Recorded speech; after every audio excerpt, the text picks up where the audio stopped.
ಊರಿಗೆ ಊರೇ ಜಲಾವೃತವಾಗಿದೆ. ಮನೆ ಗೋಡೆಗಳೇ ಕುಸಿದಿವೆ. ನದಿಗಳು ಅಬ್ಬರಿಸಿ ಬೊಬ್ಬಿರಿದಿವೆ. ನಾಡಿನಲ್ಲಿ ವರುಣಾರ್ಭಟದ ಭಯಾನಕ ಮಳೆಗೆ ಕೆರೆಗೆ ಕೋಡಿ ಬಿದ್ದು ಒಂದಿಡೀ ಗ್ರಾಮಕ್ಕೆ ಜಲದಿಗ್ಬಂಧನ.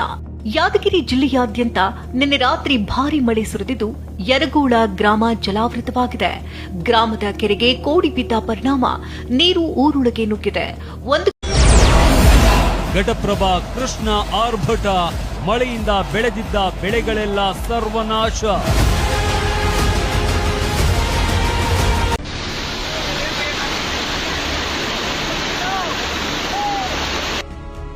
ಕಣ್ಣೀರು, ಮಳೆ ತಂದ ಅವಾಂತರಕ್ಕೆ ಅನ್ನದಾತರ ಕಣ್ಣೀರು.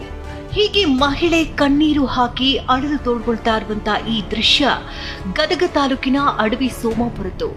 ಇಲ್ಲಿ ರೈತರು ಕಷ್ಟಪಟ್ಟು ಬೆವರು ಸುರಿಸಿ ಹೆಸರು ಬೆಳೆಯನ್ನ ಬೆಳೆದಿದ್ರು, ರಾಶಿ ಒಣಮಾಡಿ ಹಾಕಿದರು. ಇನ್ನೇನು ಮಾರಿ ತಮ್ಮ ಕಷ್ಟಗಳನ್ನೆಲ್ಲ ಕಳೆದುಕೊಳ್ಬೇಕು ಅಂತಿದ್ದಾಗಲೇ ಮಳೆರಾಯ ತನ್ನ ರೌದ್ರ ರೂಪವನ್ನೇ ತೋರಿಸಿದ್ದಾನೆ. ಗಬ್ಬು ವಾಸನೆ ಮೊಳಕೆ ಹೊಡಿದ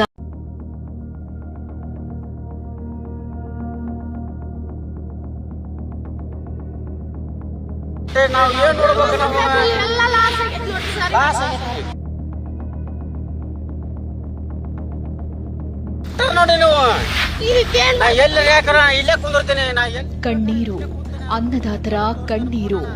ಸಾಲ ಸೋಲ ಮಾಡಿ ಬೆಳೆದ ಬೆಳೆ ಸರ್ವನಾಶವಾಗಿದೆ.